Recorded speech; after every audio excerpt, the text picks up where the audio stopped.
आपकी भाषा बोल रहा हूं मोदी, जरा सुन लो।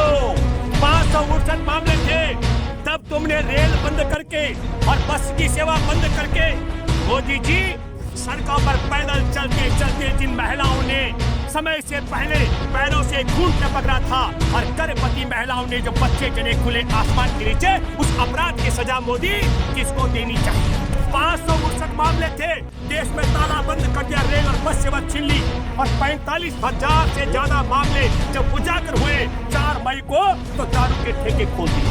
पूछो इस मोदी को कि मोदी 569 मामले में ताला लगवाता है और 45,000 मामले होने पर दारू का ठेका खुलवा देता है। और जब मामला 1 लाख से क्रॉस ज्यादा होता है तब ये सच में कोरोना है, इसका डर है। तो क्या ये चुनाव आयोग के इशारे पर चलता है क्या? चुनाव में रैलियों में कोरोना नहीं, शराब की दुकानों के बाहर कोरोना नहीं, धार्मिक कार्यक्रमों में कोरोना नहीं, लेकिन सच में हमारे देश के महामहिम राष्ट्रपति चाहते हैं कि भारत से कोरोना भाग जाए, तो कोरोना चुनाव की सभाओं से भाग जाता है। तो भारत में कोरोना भगाने के लिए 3 काले कानून खत्म कराने के लिए, न्यूनतम समर्थन मूल्य की गारंटी का कानून बनाने के लिए और हमारे देश को बेचने वाले देश विक्रेता से देश को बचाने के लिए इस सरकार को बर्खास्त किया जाए और एक ही दिन लोकसभा चुनाव की ऐलान कर दिया जाए, ताकि पूरे देश के अंदर चुनाव प्रचार की रैलियां हो और कोरोना चुनाव प्रचार की रैलियों से भाग जाए।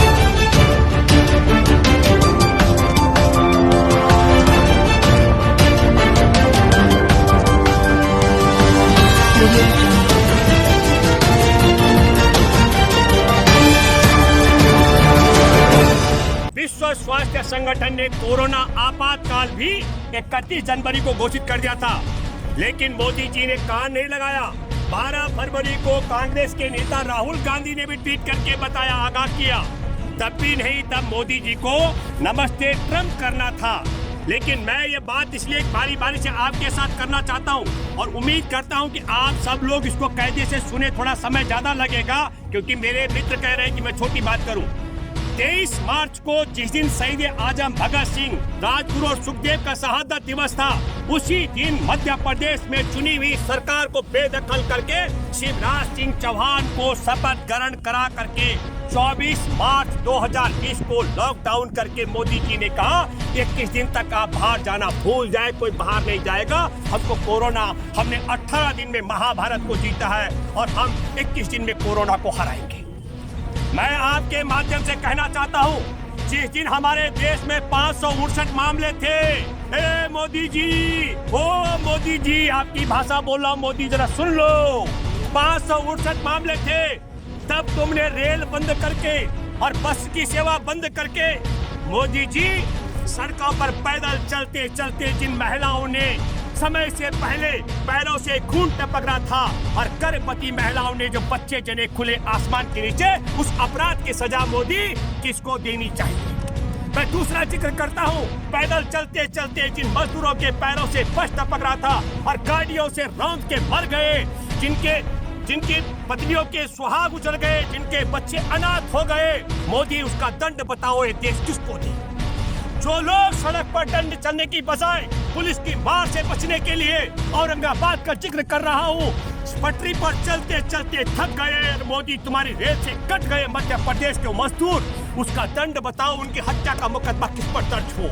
मैं बात करना चाहता हूँ जो मजदूरों की गाड़ियां आपस में टकराई, वो किसको, उसकी सजा किसको दे? मैं ये बात इसलिए कह रहा हूँ, आप देशवासियों ध्यान से सुने। 569 मामले थे, देश में ताला बंद कर दिया, रेल और बस सेवा छीन ली और 45,000 से ज्यादा मामले जब उजागर हुए 4 मई को तो दारू के ठेके खोल दिए। पूछो इस मोदी को कि मोदी 569 मामले में ताला लगवाता है और 45,000 मामले होने पर दारू का ठेका खुलवा देता है।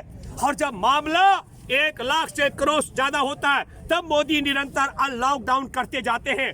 आज हमारे देश में मैं इसलिए कह रहा हूं कि एक तरफ सुप्रीम कोर्ट की बनी कमेटी, जो सुप्रीम कोर्ट की कमेटी किसान आंदोलन को लेकर के बनी हुई है, उसने अपनी रिपोर्ट देनी सुप्रीम कोर्ट में। जैसे ही सुप्रीम कोर्ट के लिए रिपोर्ट तैयार होती है, वो कमेटी, उसमें बहुत सारा लोग मोदी समर्थक और संघ समर्थक हैं, वो काले कानून के समर्थक हैं, उनकी रिपोर्ट तैयार होनी शुरू होती है तो दूसरी तरफ कोरोना के मामले बढ़ने शुरू होते हैं।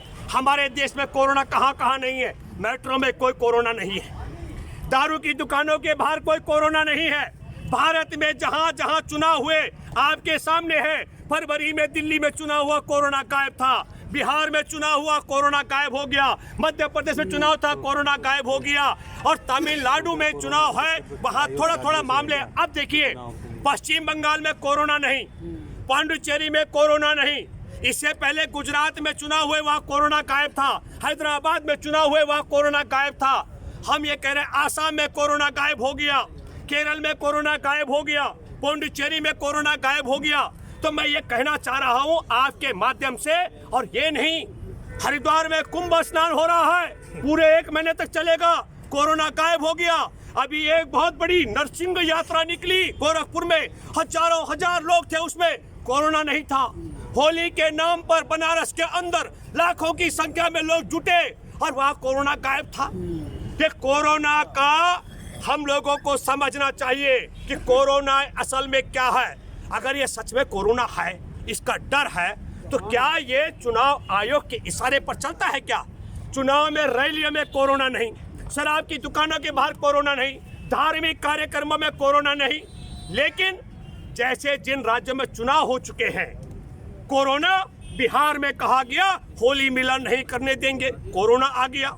राजधानी दिल्ली में, क्योंकि अब इनको पता लग गया, सुप्रीम कोर्ट हमारे किसान आंदोलन पर 4 तारीख को सुनवाई कर रहा है। मैं आप सबके माध्यम से एक बात कहना चाहता हूं, और सुप्रीम कोर्ट में बैठे जजों से भी कहना चाहता हूं, मानव सभ्यता शुरू होने से लेकर आज तक इस धरती पर इतना लंबा अहिंसक, बिना हिंसा के, अभी जितनी लड़ाइयां देश दुनिया में लड़ी हिंसा की, इतना बड़ा अहिंसक बलिदानी आंदोलन नहीं हुआ जो एक किसान आंदोलन है। और मैं एक बात साफ करना चाहता हूं, मोदी सरकार तुम्हारी कोरोना के क्रोनोलॉजी के आड़ में हमारे किसान आंदोलन पर दमन करने की अगर आप रणनीति बनाएंगे, तो हमने पहले भी कहा और अब भी कह रहे हैं, हमारा किसान आंदोलन तुम्हारे लाठी डंडा गोली जेल और तोप से डरने वाला नहीं है। ये बात मैं आपको दावे के साथ कह सकता हूं। जो कुछ आज आपके गुरगौ ने मोदी वहां हमारे अलवर में राकेश टिकैत पर हमला करके भी किसान आंदोलन को डराने का प्रयास किया, ये क्रोनोलॉजी भी नहीं चलेगी। मैं फिर आप सब लोगों से एक बात कहना चाहता हूं, हमारे किसान आंदोलन में कोरोना नहीं है,